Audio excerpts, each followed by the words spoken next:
ओ यस्यांके च विभाति भूधर सुता देवापगा मस्तके भाले बाल विधुर गले च गरलम यस्योरसी व्यालराट सोयम भूति विभूषणः सुरवरः सर्वाधिपः सर्वदा सर्वः सर्वगतः शिवः शशिनिभः श्रीशङ्करः पातु माम् प्रसन्नतां यानगताभिषेकतस्तथा नमं लेवनवासदुःखतः मुखाम्बुजश्रीरघुनन्दनस्य मे सदास्तु सौमञ्जुलमङ्गलप्रदा नीलाम्बुजश्यामलकोमलाङ्गम् सीता समारोपितवामभागम् पाणौ महासायकचारुचापम् नमामि रामं रघुवंशनाथम् भवतां समेषाम् श्रीमद् वाल्मीकि रामायण पारायणोपक्रमे हार्दं स्वागतम् अभिनन्दनं च। इदानीम् अयोध्याकाण्डस्य 42वां सर्गः आरभ्यते। इस सर्ग में राजा दशरथ का पृथ्वी पर गिरना, श्री राम के लिए विलाप करना, कैकेयी को अपने पास आने से मना करना और उसे त्याग देना, कौशल्या और सेवकों की सहायता से उनका कौशल्या के भवन में आना और वहां भी श्री राम के लिए दुख का ही अनुभव करना, यह सब वर्णन इस सर्ग में वर्णित है। यावत्तु निर्यतस्तस्यो रजो रूपमदृश्यत नैवेक्ष्वाकुवरस्तात नैवेक्ष्वाकुवरस्तात संजहारात्मचक्षुषी।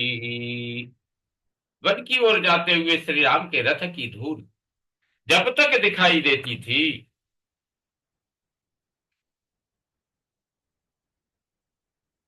वन की ओर जाते हुए श्री राम के रथ की धूल जब तक दिखाई देती रही, तब तक इक्ष्वाकु वंश के स्वामी राजा दशरथ ने उधर से अपनी आंखें नहीं हटाई, उसी ओर एकटक देखते रहे। यावद राजा प्रियम पुत्रम पश्यत्यंत पश्यत्यत्यंत धार्मिकम पश्यत्यत्यंत धार्मिकम तावत् व्यवर्धते वास्यो धरण्यां पुत्र दर्शने। अत्यंतम धार्मिकम पुत्रम पश्यति। यावत् राजा प्रियम पुत्रम अत्यंत धार्मिकम पश्यति तावत् धरण्यां पुत्र दर्शने अस्य व्यवर्धत इव। वे महाराज अपने अत्यंत धार्मिक प्रिय पुत्र को जब तक देखते रहे, तब तक पुत्र को देखने के लिए उनका शरीर मानो पृथ्वी पर बढ़ रहा था। व्यवर्धत इव, तब तक बढ़ रहा था जब तक वह श्री राम को जाते हुए देख रहे थे। तब तक उनके शरीर में कुछ ऊर्जा सी का संचार हो रहा था। वे ऊंचे उठ उठ कर उनकी ओर निहार रहे थे। जो जो वो दूर जा रहे थे, वैसे ही उनका दर्शन एड़ी उठा के कर रहे थे। न पश्यति रजोप्यस्य यदा रामस्य भूमिपः तदार्तश्च निषण्णश्च पपातो धरणी तले। जब राजा को श्री राम के रथ की धूल भी नहीं दिखाई देने लगी, तब वे अत्यंत आर्त और विषादग्रस्त हो पृथ्वी पर गिर पड़े। तस्य दक्षिण मन्वागात् कौसल्या बाहुमंगना परम चास्यान्वगात् पार्श्वं कैकेयी सा सुमध्यमा। उस समय उन्हें सहारा देने के लिए उनकी धर्म पत्नी कौशल्या देवी दाहिनी बाह के पास आई और सुंदरी कैकेयी के सुंदरी कैकेयी उनके वाम भाग में जा पहुंची। दाहिनी तरफ कौशल्या पहुंची, बाईं ओर कैकेयी। तो ताम नयेन च संपन्नो धर्मेण विनयेन च उवाच राजा कैकेयी समीक्ष व्यथितेन्द्रियः। कैकेयी को देखते ही नए, विनय और धर्म से संपन्न राजा दशरथ की समस्त इंद्रियां व्यथित हो उठी। वे बोल उठे, कहने लगे, कैकेयी मामकांगानि न मास्प्राक्षी पाप निश्चय नहि त्वां द्रष्टुमिच्छामि न भार्या न च बांधवी। पाप पूर्ण विचार रखने वाली कैकेयी, तू मेरे अंगों का स्पर्श ना कर। मैं तुझे देखना नहीं चाहता। तू ना तो मेरी भार्या है और ना बांधवी। ये च त्वामनुजीवन्ति नाहं तेषां न ते मम केवलार्थपरां हि त्वां त्यक्तधर्मां त्यजाम्यहम्। जो तेरा आश्रय लेकर जीवन निर्वाह करते हैं, मैं उनका स्वामी नहीं हूं और वे मेरे परिजन नहीं है। तूने केवल धन में आसक्त होकर धर्म का त्याग किया है, इसलिए मैं तेरा परित्याग करता हूं। अनु अगृहिणाम यच्चते पाणिम अगृहिणाम यच्चते पाणिम अग्निम परिगणयं च यत् अनुजानामि तत्सर्वम् अस्मिन् लोके परत्र च।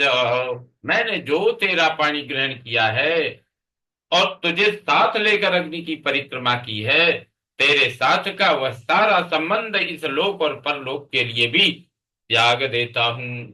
भरतश्चेत् प्रतीत स्यात् राज्यं प्राप्यैतदव्ययम् यन्मे सदद्यात् पितरर्थं मां तत्तमागम। तेरा पुत्र भरत भी यदि इस विघ्न बाधा से रहित राज्य को पाकर प्रसन्न हो, तो वह मेरे लिए साध्य में जो कुछ पिंड या जल आदि दान करे, वह मुझे प्राप्त ना हो। अथरेणु समुद्धस्तम समुत्थाप्य नराधिपम् तदनन्यवर्तत तदा देवी कौसल्या शोक कर्षिता। तदनंतर शोक से कातर हुई कौशल्या देवी उस समय धरती पर लौटने के कारण धूल से व्याप्त हुए महाराज को उठाकर उनके साथ राजभवन की ओर लौटी। हत्वेव ब्राह्मणं कामात् पृष्ट्वाग्निमिव पाणिना अन्वतप्यत धर्मात्मा पुत्रम संचिन्त्य राघवम। जैसे कोई जानबूझकर स्वेच्छा पूर्वक ब्राह्मण की हत्या कर डाले अथवा हाथ से प्रज्वलित अग्नि का स्पर्श कर ले और ऐसा करके संतप्त होता रहे, उसी प्रकार धर्मात्मा राजा दशरथ अपने ही दिए हुए वरदान के कारण वन में गए हुए श्री राम का चिंतन करके अनुतप्त हो रहे थे। निवृत्त्यैव निवृत्त्यैव सीदतो रथवर्त्मसु राज्ञो नाति बभौ रूपम ग्रस्तस्यांशुमतो यथा। राजा दशरथ बारंबार पीछे लौटकर रथ के मार्ग पर देखने का कष्ट उठाते थे। उस समय उनका रूप राहुग्रस्त सूर्य की भांति अधिक शोभा नहीं पाता था।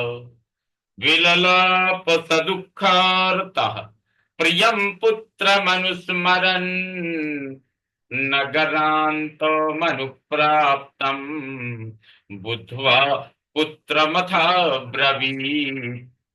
वे अपने प्रिय पुत्र का बारंबार स्मरण करके दुख से आतुर हो विलाप करने लगे। वे बेटे को नगर की सीमा पर पहुंचा हुआ समझकर इस प्रकार कहने लगे, वाहनानां च मुख्यानां वह ताम तम ममात्मजम पदानी पथि दृश्यन्ते स महात्मा न दृश्यते।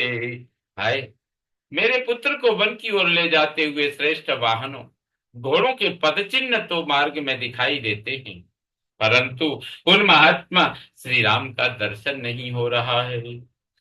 यह सुखेनोपधानी सेते चंदन रूषितः विद्यमानो महार्हाभि स्त्रीभिर्मम सुतोत्तमः तनूनं क्वचिदेवाद्य वृक्षमूलमुपाश्रितः काष्ठं वा यदि वा स्मानम् उपधाय सहिष्यते। जो मेरे श्रेष्ठ पुत्र श्री राम चंदन से चर्चित हो तकियों का सहारा लेकर उत्तम सैयाओं पर सुख से सोते थे, और उत्तम अलंकारों से विभूषित सुंदरी स्त्रियां जिन्हें व्यजन डुलाती थी, वे निश्चय ही आज कहीं वृक्ष की जड़ का आश्रय ले अथवा किसी काठ या पत्थर को सिर के नीचे रखकर भूमि पर ही शयन करेंगे। उत्थास्यति च मेदिन्याः कृपणः पांशुगुण्ठितः विनिश्वसन् प्रस्रवणात् करेणूनामिव वर्षभः करेणूनामिव वर्षभः। फिर अंगों में धूल लपेटे दोनों की भांति, फिर अंगों में धूल लपेटे तीन की भांति लंबी सांस खींचते हुए वे उस शयन भूमि से उसी प्रकार उठेंगे जैसे किसी झरने के पास से गजराज उठता है। द्रक्ष्यन्ति नूनं पुरुषा दीर्घबाहुं वनेचराः राममुत्थाय गच्छन्तं लोकनाथमनाथवत्। निश्चय ही वन में रहने वाले मनुष्य लोकनाथ महाबाहु श्री राम को वहां से अनाथ की भांति उठकर जाते हुए देखेंगे। सानूनम जनकस्येष्टा सुता सुख सदोचिता कंठकाक्रमण क्लांता वन मध्य गमिष्यति। जो सदा सुख भोगने के योग्य है, वह जनक की प्यारी पुत्री सीता आज अवश्य ही कांटों पर पैर पड़ने से व्यथा का अनुभव करती हुई वन को जाएगी। अनभिज्ञा वनानां सा नूनं भयमुपैष्यति स्वपदानर्दितं श्रुत्वा गंभीरम रोमहर्षणम। वह वन के कष्टों से अनभिज्ञ है, वहां व्याघ्रादि हिंसक जंतुओं का गंभीर तथा रोमांचकारी गर्जन तर्जन सुनकर निश्चय ही भयभीत हो जाएगी। सकामा भव कैकेयी विधवा राज्यमावस नहीं तम पुरुष व्याघ्रम विना जीवितुमुत्सहे। हरि कैकेयी, तू अपनी कामना सफल कर ले और विधवा होकर राज्य भोग। मैं पुरुष सिंह श्री राम के बिना जीवित नहीं रह सकता।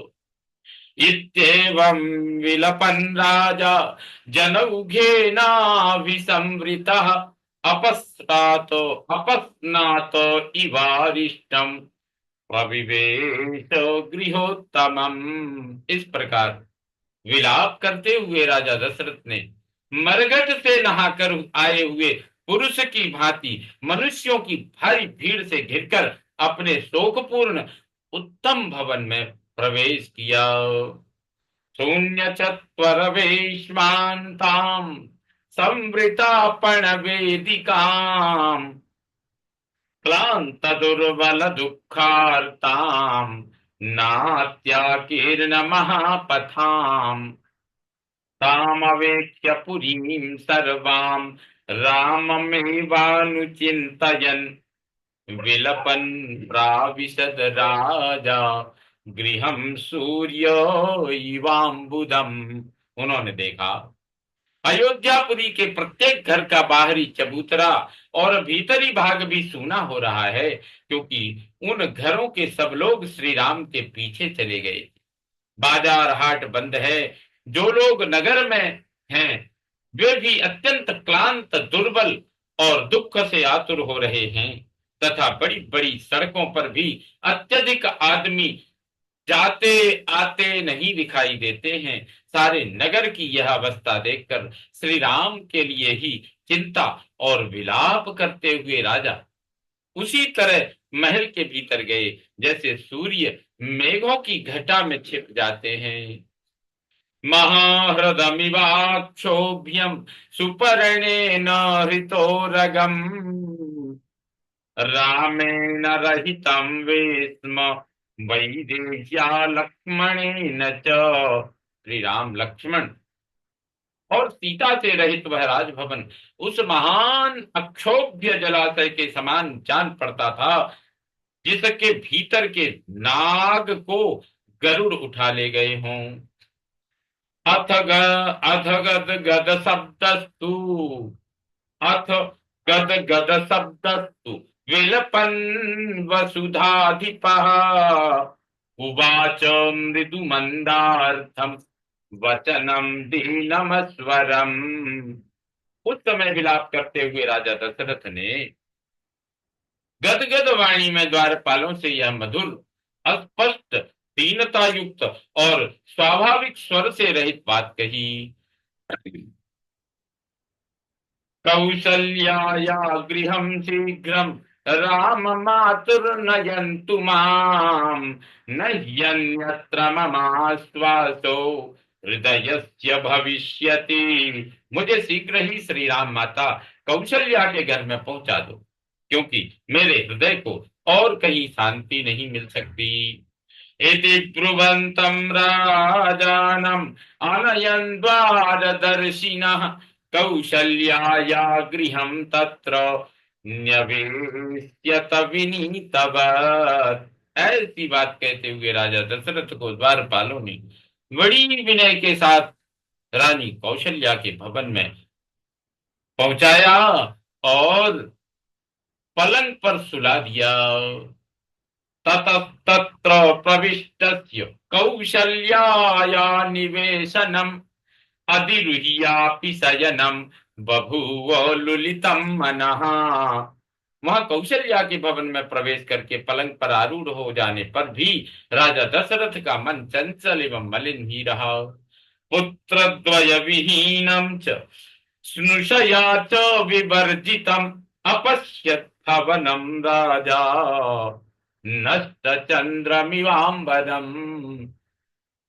दोनों पुत्र और पुत्रवधू सीता से रहित वह भवन राजा को चंद्रहीन आकाश की भांति स्त्रीहीन दिखाई देने लगा। तच्च दृष्ट्वा महाराजो भुजमुद्यम्य वीर्यवान् उच्चैश्वरेण प्राक्रोशत् हा रामो विजहासिनो हा रामो विजहासिनौ सुखिता बतते सुखिता बततं कालम् जीविष्यन्ति नरोत्तमा परिष्वजन्तो ये रामम् द्रक्ष्यन्ति पुनरागतम्। उसे देखकर पराक्रमी महाराज ने एक बाह ऊपर उठाकर उच्च स्वर से विलाप करते हुए कहा, हा राम, तुम हम दोनों माता पिता को त्याग दे रहे हो। जो नरश्रेष्ठ 14 वर्षों की अवधि तक जीवित रहेंगे और अयोध्या में पुनः लौटे हुए श्री राम को हृदय से लगाकर देखेंगे, वे ही वास्तव में सुखी होंगे। अथ रात्र्याम प्रपन्नायाम कालरात्र्यामिवात्मनः अर्धरात्रे दशरथः कौशल्यामिदमब्रवीत्। तदनंतर अपनी कालरात्रि के समान वह रात्रि आने पर राजा दशरथ ने आधी रात होने पर कौशल्या से इस प्रकार कहा, न त्वां पश्यामि कौसल्ये साधु मां पाणिना स्पृश रामं मेऽनुगता दृष्टिः अद्यापि न निवर्तते। कौशल्ये, मेरी दृष्टि श्री राम के ही साथ चली गई और वह अब तक नहीं लौटी। अब मैं तुम्हें देख नहीं पाता हूँ। एक बार अपने हाथ से मेरे शरीर का स्पर्श तो करो। तं राममेवानुविचिन्तयन्तम् समीक्ष्य देवी शयने नरेन्द्रम् उपोपविश्याधिकमार्तरूपा विनिश्वसंतं विललापकृच्छ्रम। सैया पर पड़े हुए महाराज दशरथ को श्री राम का ही चिंतन करते और लंबी सांस खींचते देख देवी कौशल्या अत्यंत व्यथित हो उनके पास आ बैठी और बड़े कष्ट से विलाप करने लगी। इत्यार्थ से श्रीमद् रामायणे वाल्मीकि आदि काव्ये अयोध्या कांडे द्विचत्वारिंशत् सर्गः सम्पूर्णतां याति। ओम पूर्णमदः पूर्णमिदं पूर्णात् पूर्णमुदच्यते पूर्णस्य पूर्णमादाय पूर्णमेवावशिष्यते। ओम शांति शांति शांतिः। सर्वे भवन्तु सुखिनः सर्वे सन्तु निरामया सर्वे भद्राणि पश्यन्तु मा कश्चित् दुःखभाग् भवेत्। ओम शांति शांति शांतिः। श्री रामचंद्रो विजयते तराम।